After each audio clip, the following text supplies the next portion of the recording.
Hello, today is day 60 of the war. It is 5:15 p.m. here in Israel, 10:15 a.m. on the eastern coast of the United States. It is December 6th, 2023. Let's hit the good news first. Israel is increasing the speed of its attacks in the Gaza Strip, hitting more and hitting them faster and harder. So that is very good. Hamas started attacking tanks yesterday, for example. Israel pulled the tanks back, sent in the fighter jets. They bombed out the Hamas positions, and then the tanks go back into place. Israel has continued to bomb Hezbollah as well. That's very good. And Israel found a massively and huge weapons depot of Hamas, confiscating their weapons, also very good. Prime Minister Netanyahu said that the world's idea that this war can be solved diplomatically has been proven untrue. The only thing that Hamas responds to is violence and terror and war. So it's only a military force that's going to bring this war to a quick end, not a ceasefire and not any diplomatic means. America's House yesterday, the Congress passed a resolution, which is very good, saying that anti-Zionism is anti-Semitism. That's good to get that on the record from Congress.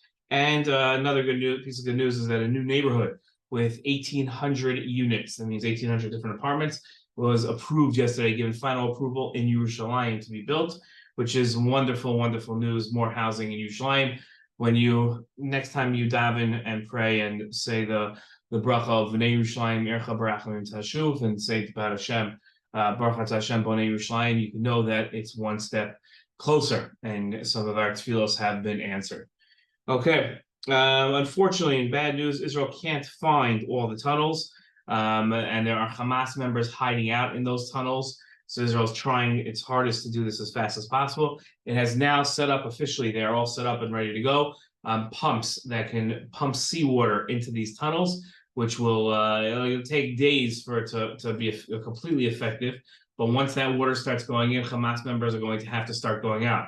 They cannot stay in these tunnels. And if, as Israel suspects, all the tunnels are interconnected, or many of them are, at least as long as we hit enough entrances to the tunnels, then what we should be able to do is hit all the tunnel networks through only a few entrances. The other bad news is unfortunately, IDF death rate now for soldiers is at 83 since the start of the ground invasion.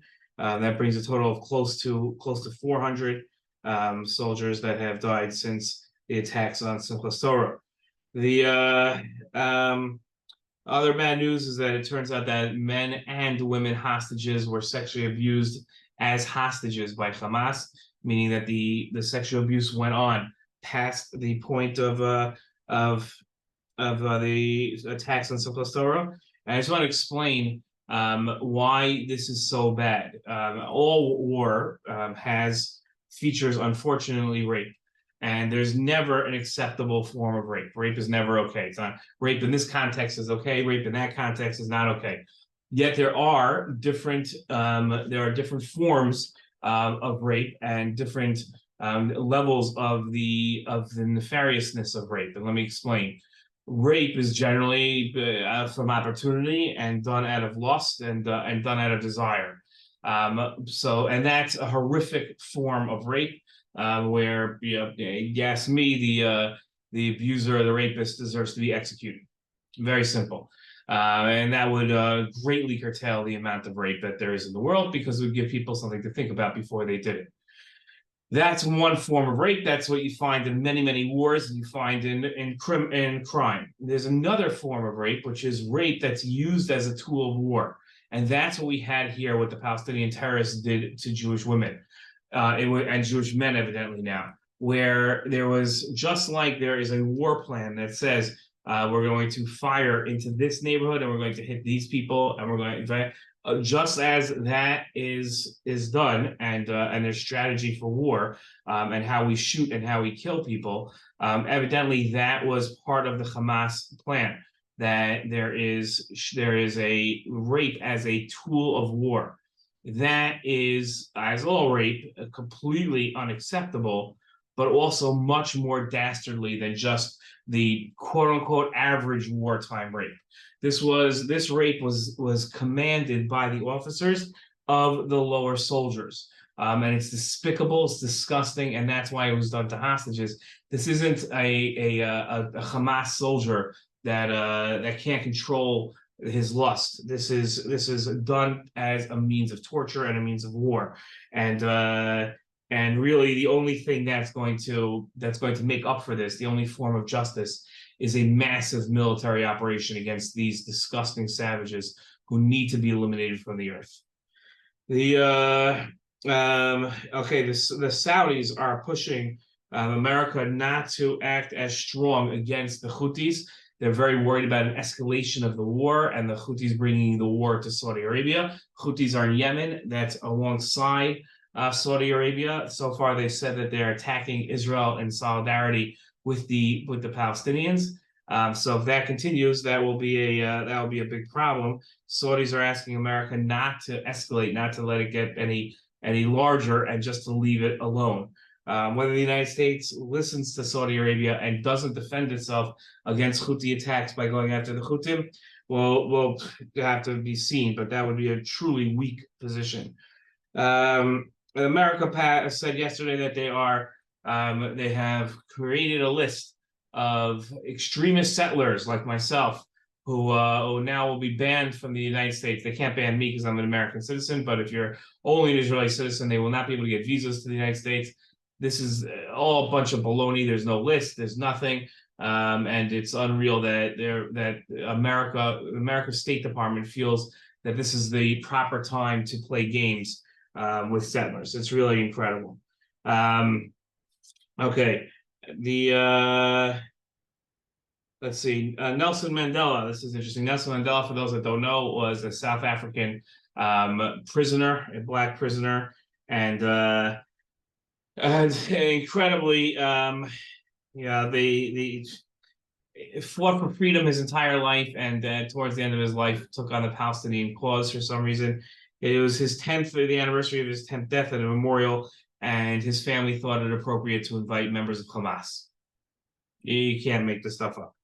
Okay, that's it for the update. I'm sorry, it's just incredible that's happening.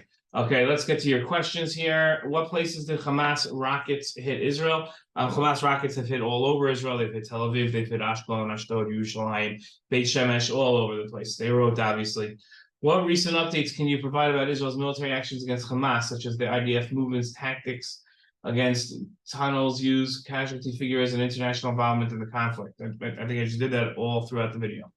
Okay, how many Israeli soldiers have been killed since the war began? So I think we also said that in the video, that we're up now to, unfortunately, 83 since they started the ground invasion.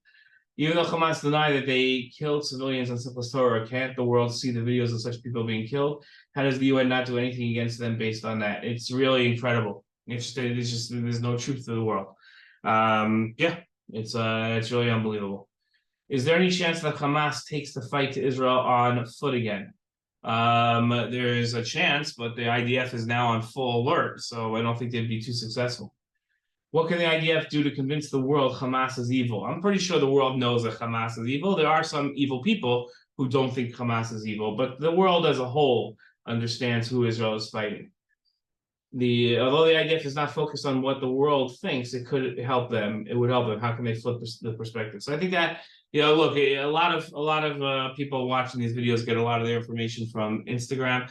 That's not really a good reflection of where the world is at. So I wouldn't put it all on that. Okay. How will the world ever understand the Hamas actions instead of chanting pro-Palestine? We'll be able to completely understand the situation and see it through the truth. Why does the UN ever even have difficulty doing so? We do not live in an honest world.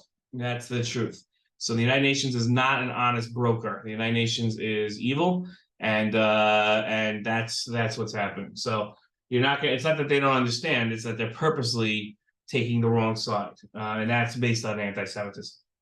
You mentioned how Hamas is concerned with what the world thinks of them, but why would they be concerned if they publicize videos and images of dead bodies that they slaughter? So Hamas imagines that they could play both sides. They can galvanize their people, and they can also go ahead and deny that they've done anything. So that's Hamas's actions, and Hamas knows the world is not a place of truth. So since they know it's not a place of truth, they know they can get away with anything. What has the IDF done in order to avoid the rockets that Hamas is sending towards them? And it's called the Iron Dome. It knocks out rockets. You say that Baruch Hashem, there have only been 2 people who have been injured, but how has Israel been able to move its soldiers around in order not to get hit by the rockets in the field? The soldiers are able to move around because of Iron Dome and by taking precautions when the sirens go off. Has the Kfir Brigade been active since the start of the war, or are they just now being used after the ceasefire? So the Kfir Brigade has been used, interesting question, has been used since the beginning of the war, but not in Gaza. They've been in Yehuda Shomron, and up north. How is Israel changing its military strategies in the south to fight against Hamas and destroy tunnels? It's going after, I don't know if it's changing it so much. I'm not sure if it's changing it so much. How are they trying to keep people safe? Well, you try to, I assume when you say keep people safe, you mean the Israeli people. We do that through Iron Dome. We do that by eliminating Hamas members. That's how we try to keep people safe. What's so important about the Kfir Brigade? It's not that it's that important, and that's not the reason why I mentioned it. It's just that the Kfir Brigade has never been used in war before because it's relatively new. It's only about 15, 20 years old. So it's exciting that it's the first time that it's being used in a war. What are your thoughts on the article from the New York Times that says Israel found evidence that Hamas was planning the attack years ago? So a year ago, excuse me. So I think it's important to recognize, and again, there's going to be a commission of inquiry, right? Which means that there'll be people investigating to see what happened and how the Simchas Torah massacre could have occurred, how there was such a great intelligence failure. So there will be investigations. But I think it's important to recognize the fact that there are tons of intelligence reports that come across people's desks all the time. And the job of a leader is to be able to decipher which ones need attention and which ones don't. And sometimes, once every 50-something years, you're going to miss something. So that doesn't mean that there was this massive intelligence failure. It just means that Hamas got fortunate one time. But we will know if there was an intelligence failure and a military failure after the war, when commissions are created in order to investigate. How is Israel going to repair the damages of the invaded kibbutzim? Where are the displaced people from those kibbutzim staying until then? Good question. So Israel is going to have a massive refurbishing project. It cost upwards of $1 billion to rebuild the homes and these and other things in the kibbutzim. The roads around the kibbutzim need to be rebuilt. A lot of stuff needs to happen, but Israel is going to invest heavily into these areas. One of the plans being floated around, which is fascinating, is to keep one of the kibbutzim exactly as is, meaning as destroyed as it is now. And the idea that tourists can come down and see what Hamas and Palestinian terrorists perpetrated. So I think those are the plans right now. How does the IDF split South Gaza into 2? It just drives tanks straight down the middle. And that's how it does it. How does Israel use technology and special units to find and destroy tunnels in the south? So there's special technology that can detect a tunnel underground, and that's what Israel uses. That's how they find that's how a lot of times they find the tunnel. Sometimes they see people coming out of the tunnels, and then they know it's a tunnel. Okay, that's the end of today's video. If you have any questions, please leave them below in the comments.